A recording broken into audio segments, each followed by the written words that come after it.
Hey guys, what's cooking? Well, Not Sam much. just referenced himself as the Michael Jordan of the internet before we started recording, so we're all reacting to that.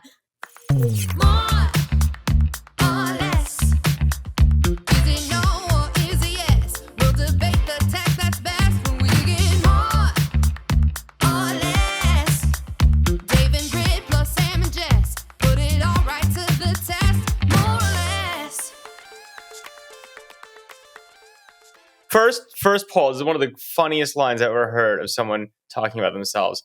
A famous, well-known tech personality once told their manager at a company that they were the Michael fucking Jordan of the internet. I do think it's hilarious. This is a bold statement. But Can we guess in who the it was? I comments, think I have this some was in the ideas. late 1990s, and it's a great Okay. story of someone who's very full of themselves and maybe still to this day. For 10 points, who said that about themselves in the comments? Late 90s. Wait, this was in the late 90s? It was in the late 90s, early internet, and someone marched into someone's office. I've who was heard their this boss story at the time, before. I feel like and I said, can guess I am this. the Michael fucking Jordan of the internet. No and rage. Googling, no chat GPTing. Bezos. Bezos? No, Bezos No. was like a nerd. Bezos who would never didn't say know. something I'm like just that. thinking of people classless. relevant. Well, I guess he had already founded a company in the 90s. He reported to his manager, so he's not the founder. So that I love these elimination riddles. I loved Anyway, these in school. we'll come back to it at the end of the Okay, podcast. we'll come back to this. Welcome to this week's More or Less, the pod where we just have a conversation and forget the tape is rolling. No, I am Jessica Lesson, here to represent all things media and some tech. We're trying to introduce ourselves more. So I'm Jessica Lesson, the founder of The Information, and I'm here with the gang. My husband, Sam Lesson, who defies introduction, so I'm going to let him do it. You can't say the Michael Jordan of. Oh God, I would never actually say something like that. Guys, I don't know. I'm an intern. I'm a venture capital partner. I'm a multi-time captain of the JV capitalism team, the Midas Seed List. I call it the Midas Seed List is the JV capitalism team, and I'm a proud multi-time member of it. Okay, we're going to work on these intros. And we're also here with the Morans, Brett and Dave. Dave sporting a different hat. Dave, is that a quiet luxury hat, may I ask? Is that maybe a hat without a brand that costs way too much money? Well, it looks good on you, sir. So thank you. Checking in from Marin and Britt, who is not wearing a hat, but still, here to drop some knowledge. Today. And Britt, Dave, who are are you guys co-managing partners of Offline? Or yes, what? We are co-managing. We're partners in life. We're partners in business. And business. We should do a whole episode on working with your partner. Oh, yeah, totally. Ooh, good idea. Maybe that would actually be called Less is More. Dun. Ching. Okay, guys, there's a lot cooking this week. First of all, I cannot wait to see both of you at the Information Gala in 2 days. Will be great. We are having a black tie event in San Francisco. Have to get dressed up. Thought about only making it black tie for some people is kind of a joke. I think San Francisco's class is coming back because we also went out to eat at a restaurant last week and Dave was asked to remove his cap. And Did you explain that it was quiet luxury? I'm pretty sure that he's not allowed to wear his cap to your black tie event either, correct? No. Yeah, I'd prefer no cap, Dave, but class is back. We're going to have, as long as I know ahead of time, the 150 tech people. And who are you most excited about that's coming other than us? You guys. I sat you right next to me so we can just do the pod. Oh, thank you. We're going to put microphones on our classy black tie gowns. And who are you trying to impress? I'm like, who I want to sit next to? These clowns. Can I ask you a question? Yeah. When you're working on the seating chart for these events, do you ever purposefully put people together that will kind of spark a debate at a table? Because you could have hidden microphone. It's the information, right? You're a media outlet. I feel like you need a little bit of you need something going on there. Maybe you can report on. I have a very specific table seating philosophy, which is I just want everyone to have a great time. And that's this the group normal way to do it. meet new people, but we won't meet any new people. But I do introduce people for that reason. And actually, my best example of this was the information was having a cocktail party in DC. And I introduced Luther Lowe, who at the time was working for Yelp and has been sort of the biggest antagonist trying to get Google sued and broken up on antitrust grounds, with this is so exciting, guys. I know everyone's scintillated, but with one of the FTC commissioners who actually like dropped the case against Google. And I got to like watch the fireworks between the two. And then everyone came to watch the fireworks between the two. So I do think moments like that can be very helpful. But Yeah. for a party, you should just have fun. Have a good time. So we've got that on the agenda. Are you guys have anything else on your social calendar coming up? The NFL playoffs, obviously. Oh my goodness. We have to talk about the NFL You guys don't playoffs. have that on your agenda? You know, Who's playing? Do you know who the 49ers are, Sam? Sam, Yes. you live near the team that might actually win the Super Bowl. Is Joe Montana still on the team? Are you the Joe Montana of The the most internet, that Sam Sam? knows about sports is Joe Montana and Michael Jordan. I love Joe Montana. Left it behind in the 90s. Great venture capitalist. I was in an ad campaign with Joe Montana in 2011. Just a little fun Why? fact. Why? Uniqlo asked me and Joe Montana to be their ambassadors, and I was on billboards and buses, and it was like me and Joe Montana. Fun Can you fact, send me Google some it. pictures, please. Yeah, it's kind of cool. Roger Federer is now a Uniqlo ambassador. So you were kind of in his orbit, which is kind of cool. Yeah. The playoffs. Okay. So we're in the playoffs. When is the Super Bowl? Like how many weeks away are we? February 4th, I believe. Okay. I get that date in the Oscars. They're back-to-back weekends. They're very important weekends for me, with 4th and the 11th. But yeah, so this is the playoffs where the 49ers are competing against, who are they playing again, Dave? They're playing the Packers this weekend. Oh, yeah, the which is Packers. pretty crazy. Oh, this is January.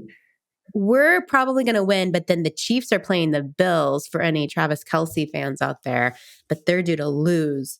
But Taylor's going to be there, so maybe she'll bring. Guys, in I some don't think our power. audience cares. I really don't. No, I think, okay, but does You'd our be audience- surprised, Sam.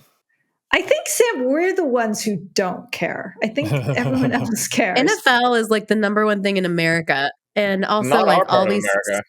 Well, sports venture funds have been all the rage the last Is there few a years. venture NFL playoff angle here that we used to get invited to a football party. I don't know. We went That's to a good football question. party once in a WeWork. Remember that?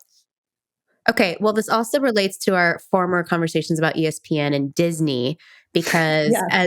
as you remember, there's the app ESPN Bets, where you can do sports betting. And so Yeah, last okay. night I got onto the app and I was going to place some bets for this weekend.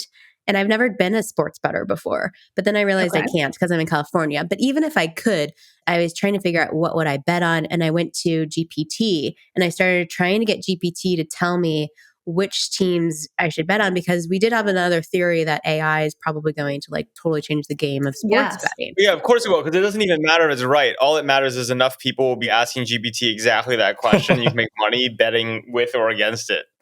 It's Totally. just a coordination game. It's not quite there yet, I'll be honest. But anyway, I think these are categories we should consider tracking over the next year or so, because I do think there's going to be some innovation there. So, Britt, did you VPN and bet, or did you? Oh, I could VPN and bet. No, you really shouldn't do that. Why not? Wait, I'm just giving you bad ideas on the pod. Yeah. You're not going to go to jail. Well, how much is the fine? Because if it's less than what I will win, then it's worth it, I right? think, is the Oh my fine even God. for you, or is it for the person who lets you do it? I don't actually know who gets fined. That's a good question. Aren't you the poor sucker who's been taken advantage of by the evil gambling companies? And like, isn't it their problem Yeah. to not limit you with a This is VPN? my first ever sports bet. I didn't know what I was Free doing. country. I think if anything, if they don't block your VPN, then you can sue them for taking advantage of you.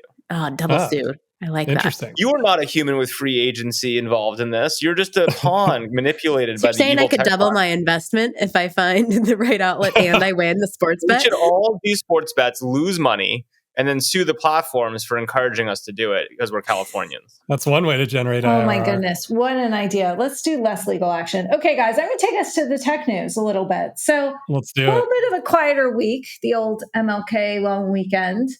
But We've got continued layoffs coming from all the big companies, kind of nipping and tucking layoffs, I think. Latest seem to be YouTube and its creator team. So maybe that's a good thing. I know we've got a lot of pro creator people.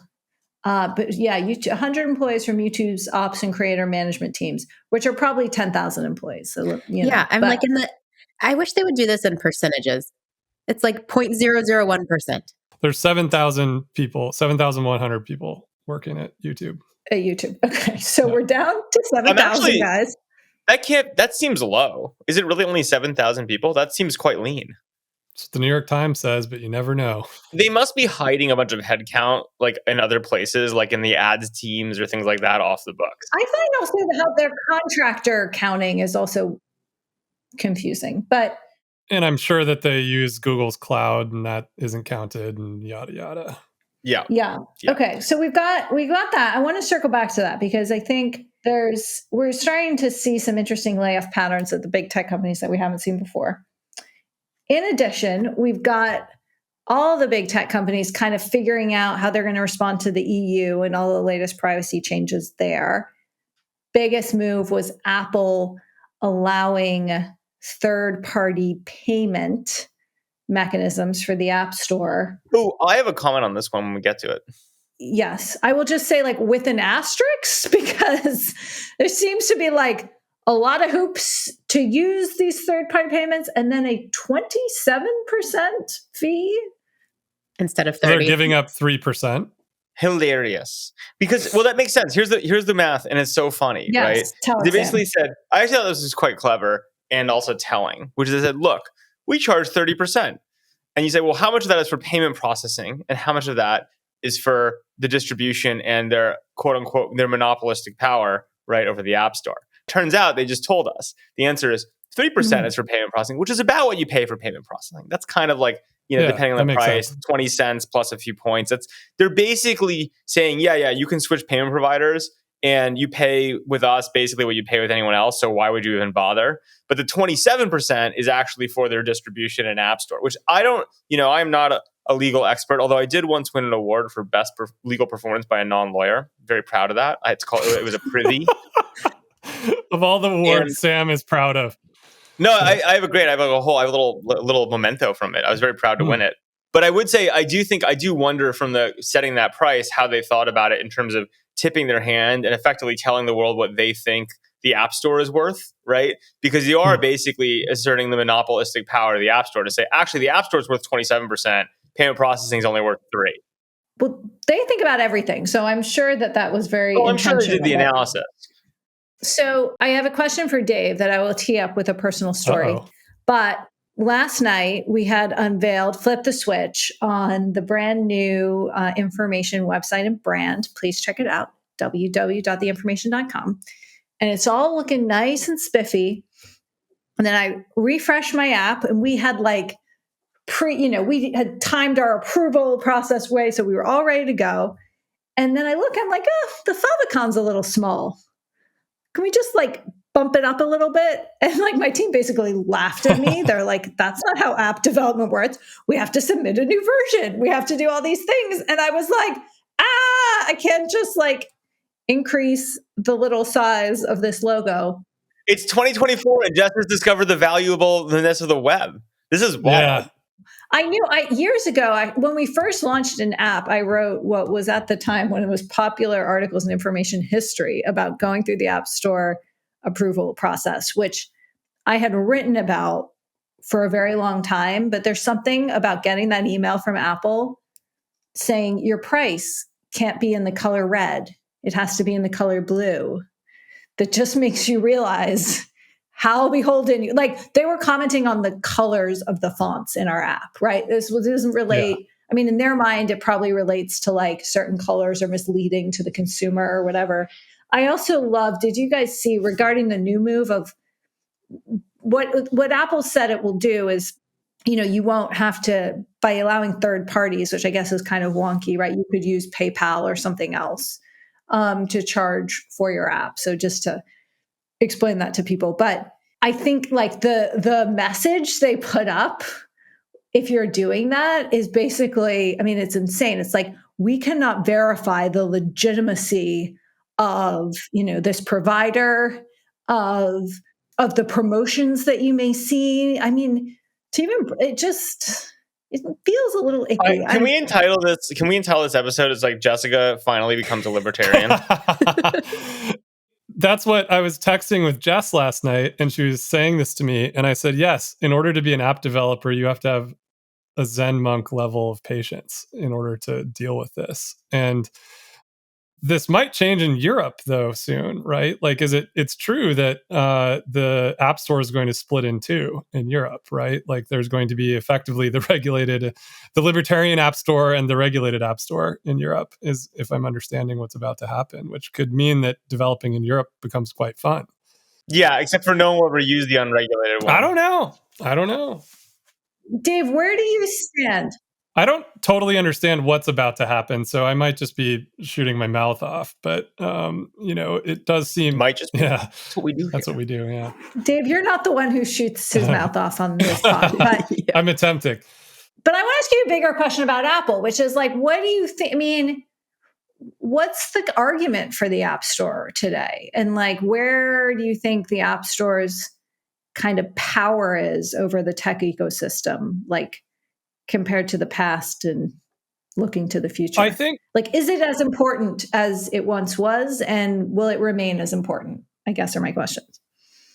Yeah, I mean, I don't think that its power has reduced. I mean, we're all still using apps every day. Like you were, it was important to you to check on your app last night, right? And I think that's because having that first party relationship with the customer, with the user through native Apple code, whatever form it might take, is still important. And so people are still going through it. Now, the question of what purpose does this approval process, or what purpose does it serve in the ecosystem? I mean, I think the answer is quality, if you were to ask the folks down there. And security. Yeah, I think that there's this question of what is on my phone, and is it safe? Is it secure? And Apple has gone to great lengths to try to make sure that everything that's in there meets a certain quality bar. Now, the one thing that I did see this week, which does seem frustrating, is somebody, I think one of our friends that used to be a designer at Facebook, who apparently worked on the original ChatGPT logo,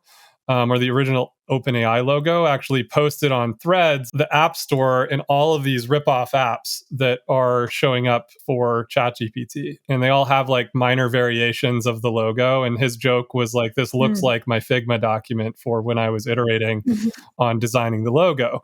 And to me, that's like a little bit frustrating that, at the top end of the ecosystem, we all do all this really hard work to follow all the rules and go through the process that we've been talking about. But then on the other hand, there is a lot of low quality stuff that does slip through and show up in the store. And that to me has always been a little bit frustrating. Like I wish Apple would actually raise the quality bar even higher. Like, maybe do things like, if an app hasn't been updated for X number of years, like it just gets retired from the App Store. Things like this, like if that's going to be the way that it continues to operate. Well, I think everything in life comes down to incentives, right? And I think Apple is no stranger to incentives on this type of stuff. And I think the reality is, if you think about if you want to be glass half full in the App Store, you say, well, what have they really done? They basically have invested a huge amount of money and time and put a ton of pressure on developers so that when you go to download an app, it's not going to crash. And in theory, it's not going to steal your data, right? And because of those two things, you're much more willing to install more apps, right? Because there's all these things like, what is this? Well, if Apple checked it and sanitized it, it's kind of like they've kind of co-signed it to some degree. So like, I also think there's a third thing, Sam, which is that the app is not going to deceive you inside of it, like to Jess's point, right? Like there's actually quite a bit of editorial that happens there. I agree, but the basic point, there's these guarantees. The problem is that it obviously quashes experimentation and a bunch of other experiences. Yeah. And I think for a long time, it was an important discovery mechanism for new apps. I think it is less so probably today than it was before, largely because the other places you discovered apps, Facebook, Friends, whatever, have actually had a real resurgence. They've kind of restabilized after Apple very explicitly kneecapped them. And so the reality is I think the discovery component of the App Store is probably less important than it was. I'd also say, interestingly, I don't know, my sense is that there's been a business shift which is everyone's come to Jesus about owning their customer relationships. And I don't think that apps anymore do that with the obscuring of email addresses and tokenization and a bunch of this other stuff. You don't really own your app customers the way you used to. Yeah. And so I think that's why there's a resurgence in email and registrations. Again, Apple might force you to do a bunch of weird login stuff, for the quote unquote users. But what they're really doing, right, is trying to own the customer relationship. That's the glass half empty part of it, right? And kind of get in between you and your customers, and everyone gets that game now. And so I think there's this interesting dynamic where it's like the App Store is not going away. It's important. It's obviously a key part of the Apple ecosystem, sells a lot of devices and creates a lot of willingness to install things. But smart developers have figured out, that you have to comply with Apple, but you really do want to own those relationships, and discovery is less important than it once was. Britt, what about you? Well, I just want to point out two frustrations I have with the App Store and apps in general. And I'm so surprised that we haven't made more progress in, given where we are in 2024, which is one, I probably have, hundreds of apps on my phone. It's sort of smartly into folders, but Apple's not doing a good job at helping me prioritize which apps to use or remember to use certain apps, or to Dave's point, like discarding apps I haven't used in years. I think it could be smarter in that regard. And then the second one is, I don't know if you guys watched that Rabbit demo of the new sort of AI device that's coming to market. Yeah. One of the key points that I was really compelled by within it was that the apps will finally talk to one another. So they aren't all just like random silos. And like if I'm calling an Uber, it also knows that, I'm logged into my Spotify. I want to listen to this type of playlist. I'm also, maybe I want to Instacart something to be at my house by the time I get home. And all these things are being strung together through like a different layer on top of all of these apps, which I think Apple has the promise to do. And, is I hope working on more innovation among apps in App Store. But it's a little bit surprising to see that they've made so much progress in other areas, but this has really been the same type of app experience on your phone for many, many years now. It hasn't really evolved. Yeah, they are. I think that's a great point. Brett, do you want to actually just tell people a bit about the Rabbit? So it's part of a class of new AI hardware, right? Which we don't really know what that is yet, but yeah. So it's called the Rabbit R1, and it's just defined as like an AI powered gadget that can use your apps for you. So you talk to it and you tell it kind of what you want it to do. Like, I'm at SFO, I need to get home. I forgot the example he did, but it was sort of like, he sort of like said 5 things in one command that required 5 different apps to be utilized. And the device actually just like strung that all together. what is the device? It's an actual device, like a phone type of device that you can have in your hand. It was introduced just before CES, and I think it sold out 10,000 units within the first couple of days. So you can't even pre-order them anymore. Yeah. And the other cool thing about it is that it's designed by Teenage Engineering, which is, I think, actually one of the most innovative hardware companies in the world right now. Is it a bunch of 60-year-olds? No, but they make amazing. It looks really cool. They basically I actually have a Teenage Engineering music device on my desk, which is... Oh, that thing is cool. Yeah, this is a sampler and sequencer, so you can do music production with it. It's pretty amazing. Why are we using it on this pod, Dave? Like, what are you producing music for on the side? You're holding I'm back. using it for the pod. You'll see. Okay. But the other thing to answer your question, and Britt, you mentioned that they have this ability to have multiple apps work kind of in harmony with each other. The cool thing about what Rabbit did is they call it a large action model, which is they basically looked at, I believe, all of the interface data, screen related data, and I don't know what the size of the model is or how big the data set is, but a ton of what lots and lots and lots and lots of screens look like, and a lot of interface and what possible things you can tap on. And so they've built a model around interfacing with apps on the display layer. And so that's how they're doing the stuff that they're doing, which is the first time I'd heard anybody actually talk about looking at the display layer and interfacing there. So for what it's worth, I get this theoretically for sure. In fact, back in the day, Andrew Cortina and I were working on Finn, we did this. We recorded like screen actions constantly with the theory that over time we would be able to like automate a bunch of stuff at that layer, and that actually the interface layer was the right way to do it. So I believe all that. Right? I think I've seen a few companies working on it. The thing I don't get is why make a hardware device? It's such a disaster. They always fail. Like, why does this have to be hardware versus just like an app that runs on your computer or whatever else? I mean, I think a lot of people are trying to take a crack at this new technological evolution, potentially with AI, being maybe a way to break into the Google Apple duopoly of mobile phones and devices. And we're hearing the rumors of Sam Altman and Johnny Ive, and who knows what that's going to be. And It's not a phone. Well, That's I the think that's what's so latest. interesting here. I mean, it's a really interesting question, Sam. It's like, on the one hand, from our perspective, which is the as the JV venture capital team, is never do hardware, right? Like every single one of our portfolios, anybody who's been doing this for 15, 20 years, you can just look at the ruined dreams of every hardware entrepreneur across the ecosystem. I mean, even the ones right? that quote unquote work are all actually on the verge of not working, and they just get lucky. Like there's Or they no didn't one has made a work. successful. Yeah, I want to know how many are on the vicinity of your office or body, or like, I mean, there what do I is have a, sitting around here? the Opal camera sitting in front of me was actually one of the biggest successes in the last year. Jess has an Opal. I ordered one. It's on her desk, but like that's not going to Guys, be. I That's a have cool piece of opals product. for you. I have opals for you. I'll bring them to the well, gala. we should do an Opal giveaway. But okay, so there is this really interesting. I want to go back to apps, which are related to all of this. And Britt, I think you make a great point. Like Apple's obviously built this exceptional kind of app store for all these ways, but like, isn't building all these features on top of it. It hasn't really mattered, right? Like it's one of those things where you would probably feel like they can copy or adopt something if it does take off or something, but it does.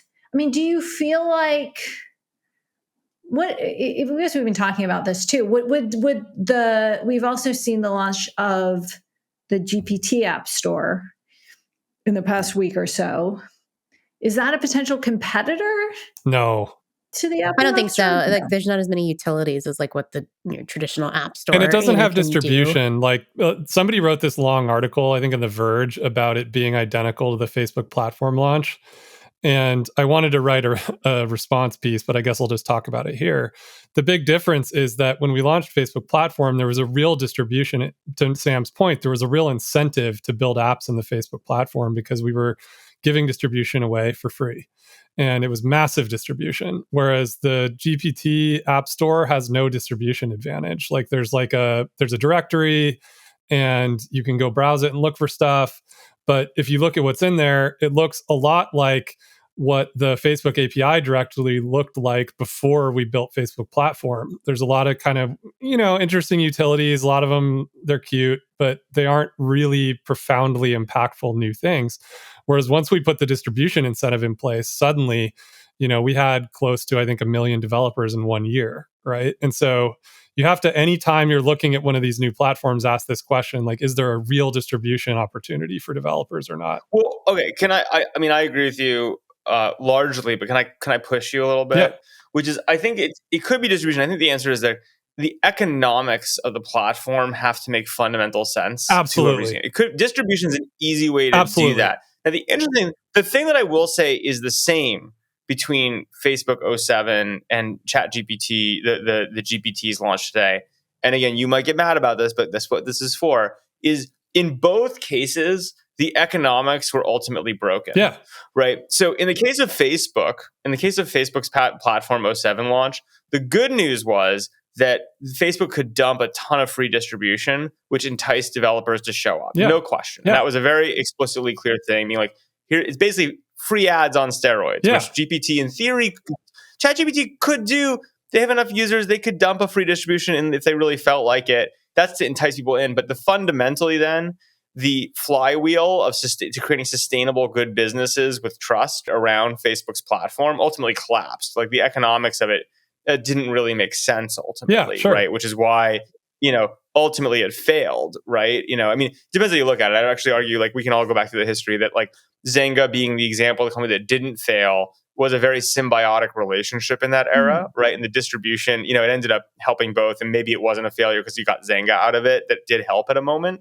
But overall, like, I'd say the thing with the GPT's launch is the economics of it make absolutely no sense for a developer, which means that, like, ultimately there's no chance that this will be a successful platform. It just has the added benefit of they haven't shown any real incentive to get people to build anything serious on it either. Yeah. I mean, I think that Yeah, you're right. The distribution that we gave away came with the promise that you could also monetize in any way that you wanted, right? And the trade was like early Facebook, the trade was we needed content, right? Like we would look at the ComScore charts and we would see that there were entire demographics that were over using Yahoo games.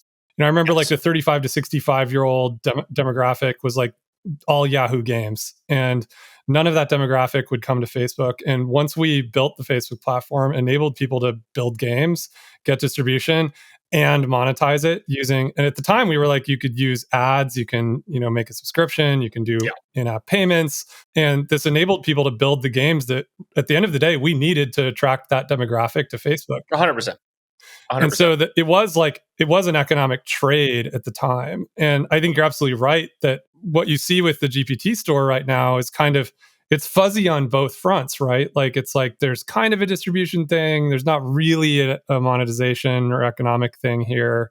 And it's not totally clear why a developer would build one of these and put consistent ongoing time into it. Like, I guess your example of Zynga, for that time period, it worked out symbiotically, right? And you're right also that in the end, like Facebook needed to control all of those ad channels in order to monetize effectively. And so and it did. I will to revise my answer. It did kind of work in the web era. It just fully collapsed in the mobile era because the key monetization hook absolutely stopped. No is this another reason why Google is the ultimate winner here? Because once Bard can integrate, their version of the GPT app store, but also roll relevant apps into the Google Play store and sort of get all the Android distribution, then there is real economies of scale for developers, right?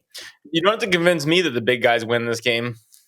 It's not but above all the big guys, I think Google is like. It's still unclear to me though, like number one. What would you do for a Like, it's unclear to me. Like over here with my venture capital hat on, like what would I invest in that's building on top of these GPT app stores? Like nothing right now, right? And if Google did it, like what are they going to do? Like cut me a check for the small slice of ads that my like GPT is driving through their ad system? I think the GPTs will drive subscriptions, and so that at scale is not a terrible revenue opportunity. Look, you could imagine some crazy future world where people have proprietary data that the Google doesn't have, right? And someone wants it, right? And they're able to like buy a add-on pack that then like supercharges. You can like come up with some crazy model that works, but it requires some sort of data differentiation that Google or one of these players doesn't have to. The worst idea in the world, right? If you're a developer, is say, hey, maybe I have some proprietary data. I'm going to like stick it into OpenAI or one of these platforms for what in return? And then, by the way, I'm just giving them all the interaction data, right? Which is what they're really after anyway. And like all the engagement, like that just seems like a totally loser's trick. Yeah. I mean, Britt, I think you raise a great point. Like, and I feel like this in Google in a lot of issues. They have a great kind of deck of cards, but like either some of the data siloed or more importantly, like with all this regulatory scrutiny, I don't know that they're going to kind of like stitch it all together. It just seems like you could always sit there and be like, well, if you combined this and that and build this, that would be great. And they have so many pieces. I don't know though. I use Google Drive and spreadsheets, docs, et cetera, and for most of my day-to-day work. And to be able to like collapse a bunch of that into whatever their version of a GPT app is and add some interesting platform layer, external facing stuff on top of, like I think there's all these tools in the toolbox that already go together and that can boast another how many tens of thousands, hundreds of thousands of apps in the Google Play Store that are, of what percent are actually really good and meaningful. I don't know. I think they can make Google a lot of money. I mean, I got into a back and forth on this. Well, I also think it's like the Borg. I mean, I think the way you have to think about these things is like, these things don't have to happen overnight, right? Like, I think the way this is realistically going to play out is like, we all acknowledge that LLMs do some cool stuff. And like, there's some cool new experiences you can create about them. The question is, how much of a sprint or a marathon is this? If it's a sprint, and something crazy gets unlocked that no one else can do, and that kind of shifts the deck of cards, and fine, then maybe there's an opportunity for someone new. If it literally is just grinding tech warfare, then the reality is having the best deck of cards it might take you a decade, but you'll stitch them together, Sure. right? I think that's what Slowly. Apple's planning on. I mean, they have like not 100%. even launched anything yet. This is, I mean, Apple is I think it ends up being Apple and Google all over again, to be honest, at the end of the day. And Meta, and Meta and Adobe. Yeah, fair. And like, it's all the same people, right? And they're just going to do grinding warfare. The question here is then, is the reason for the hardware stuff going on, whether it's the Ribbit or unnamed projects XYZ, is it that those are just good business models where you can sell people a device and, give them access to whatever these tools might be in the future? But they're terrible business models. You have to like pre-order shit and hold inventory and move screws. It takes 6 months. I mean, I think what it is. Well, why though? Why are people into it? Like, I guess like I'm really interested in this question. It's cool. Is it cool, or is it that we want something more? Yeah. Well, we always want something more, and venture capitalists don't make money if there isn't anything more. So, yeah, I mean, but like for venture capitalists, ideally it costs a lot of money. But that doesn't explain why everybody's like, why is there like a weird niche hardware movement happening now? Well, consumer software is a wasteland, in case you guys haven't noticed. Like, I know people don't think that, like, it just seems like that, particularly in investing, all the actions kind of in the enterprise, right? So, that you have to be a little bit contrarian. I also think, Dave, it's a good question. There is a sort of like sex appeal to having a sexy product, right? I mean, this is what kind of Apple introduced into the ecosystem. So I think you still have investors and entrepreneurs who see somewhat of an allure in that. And then I think, it's compelling to think we're kind of like waiting on the form factor evolution. Yeah. I mean, we also this week started to see more of a rollout of the Vision Pro in Apple and more details about the 45-minute demos they're going to do in Apple stores, right? And all this stuff. Which I also find to be kind of hilarious. Like the feedback. It's totally hilarious because here's the thing. Talk about sensitivities. I'm more than happy to pay Apple $3,500 to play with their toy. There's no chance I'm going to spend 45 minutes listening to some bullshit in an Apple Dave, store. why did you think it was crazy? Wait, there's no chance you're going to... His time is worth way more than $3,500. 45 minutes sitting in an Apple store with some genius person, like that's the thing that's going to stop me from getting one. It's not the price. It's like Sam cannot. Okay, you're not the demo. Sam cannot be bothered to go to an Apple store. Yeah. No, it's just like it's a very smart rollout strategy because there's this Venn diagram of people who will drop $3,500 and spend 45 minutes in an Apple store, and it's going to be the Apple fanboys. It's Dave Morin right in the middle. No, it's Dave Dave's like, wait, I can go to the Apple store today? This is a field trip.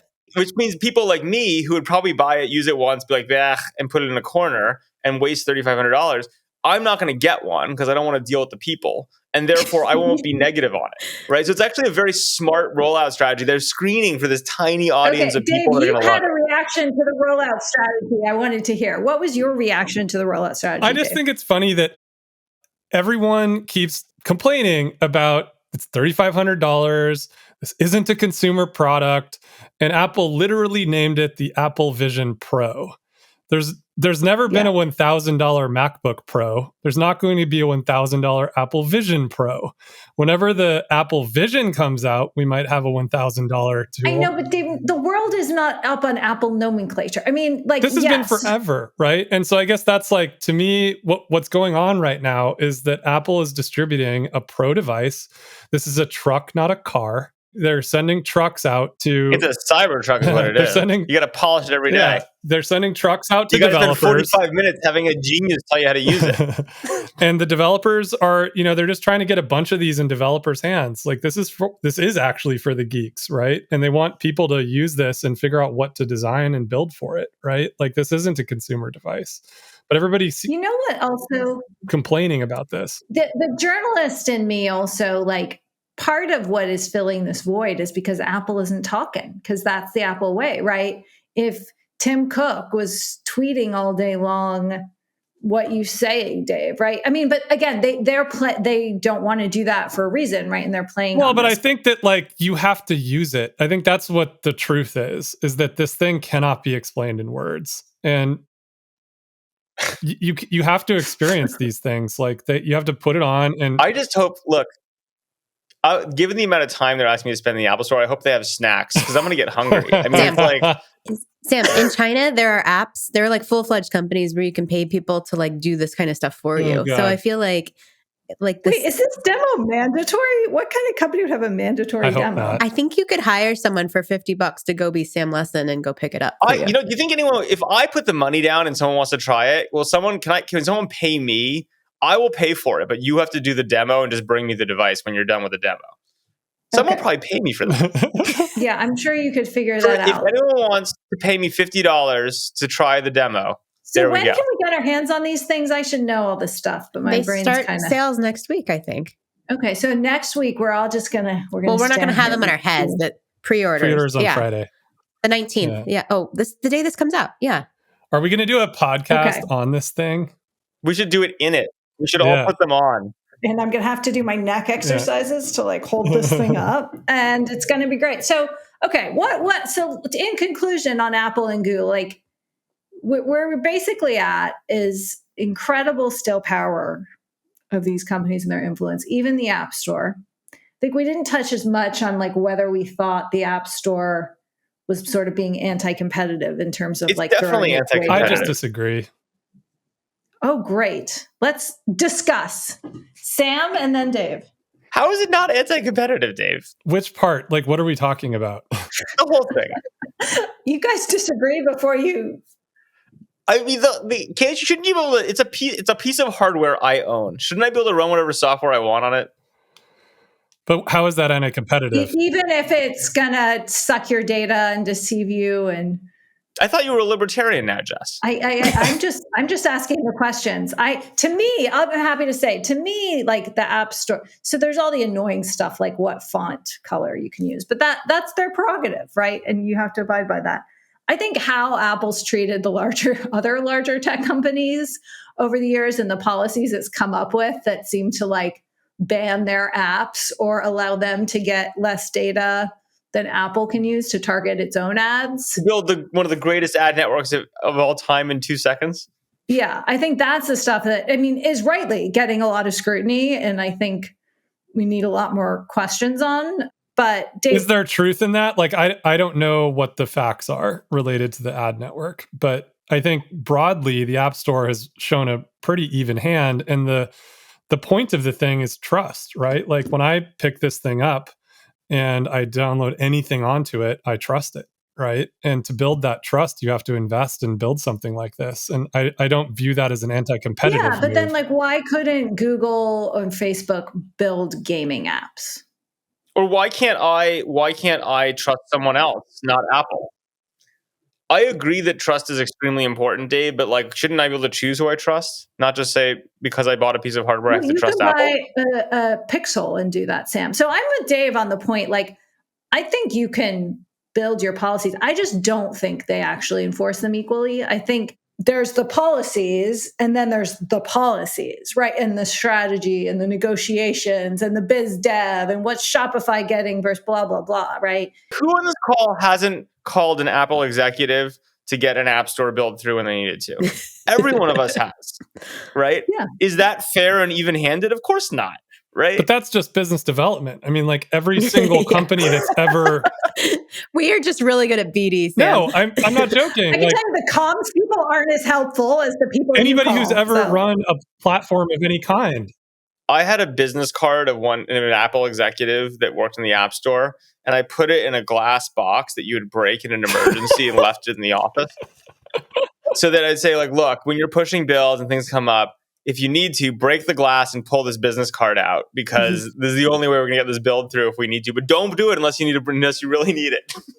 Yeah. Okay. So, I mean, these are all valid arguments on Apple. And Brett, I'm glad you brought up Google because, you know, I wrote a column recently just saying that I think investors are like being too tough on the company. And there's actually a lot of sentiment among people like our buddy Brad Gerstner at Altimeter and I mean, these wonderful investors, but who are like really, really negative Google in this like new AI wave. And they point to, and on one hand, it's like, yeah, Google faces some tremendous competition, but I also think AI is going to make every one of Google's services stickier. And 10 years from now, I'm going to be using Docs a lot more. I'm going to be using Gmail a lot more. I'm going to be using they tried to argue that I wouldn't be using YouTube in 10 years. I'm like, are you crazy? Like, yeah. Even despite the advantages that Meta has with like my social graph, God. Google has everything else about me. Like I'm still long Also, Google. the lock that Google has on children with YouTube is like unbelievable. Well, that's probably a different topic for a different time. But right here, I actually, not through YouTube, but one of our children is learning Mandarin, and I just went to see that the settings were set to Mandarin because we let him watch Mandarin videos, right? It's a pretty funny idea that we should just set his entire iPad to Mandarin, but then let him have as much. About it, but he's 4. So, he's got a journey ahead of him. But you're like, look, you get as much time as you want in your Mandarin iPad. But basically, that's what I did. I put Disney Plus, Bluey, and Mandarin with English captions so I can test his comprehension because he's like not fluently reading English sentences. So I want to do this for myself with Spanish. This is pro tips. This is how you learn a language. Yeah, full immersion. The language options in Disney Plus are out of this world. Very impressed. Do you think that he actually needs to learn this though? Because we're all going to have AI devices that we're wearing in the future that can just translate what we say in any language. Mandarin. There's no bigger picture here. Wait, it's called neural plasticity. It has nothing to do with learning the language. Okay, just making sure. Yeah, this is like fun for him. Great, guys. I think we hit a lot of notes. We're almost at time here. I am so excited to see you guys classed up, very shortly for the big. Because you look like shit right now. No, they don't look like shit. Well, David's wearing a cap. Oh my God. Dave will come out with no cap. We'll post some photos on social.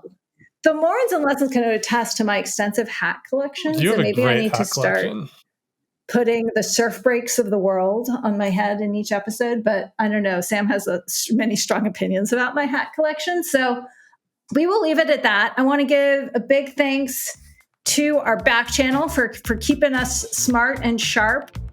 To all our listeners and viewers tuning in we're just calling it a new season of More or Less because it brings gravitas to what we're doing. And we are going to have a lot of fun in store. Next couple of weeks are great. I think we're going to have like a live episode in 2 to 3 weeks. Yeah. From the ski slopes. And we're going to pull in some random guests who don't know that they're going to be here. So we'll keep it spicy. And thanks again for tuning in. Have a great week. See you guys. Bye. If you enjoyed this show, please leave us a virtual high five by rating it and reviewing it on Apple Podcasts, Spotify, YouTube, or wherever you get your podcast. Find more information about each episode in the show notes and follow us on social media by searching for @MoreOrLess, @DaveMorin, @Lesson, @JLesson, and as for me, I'm @Brit. See you guys next time.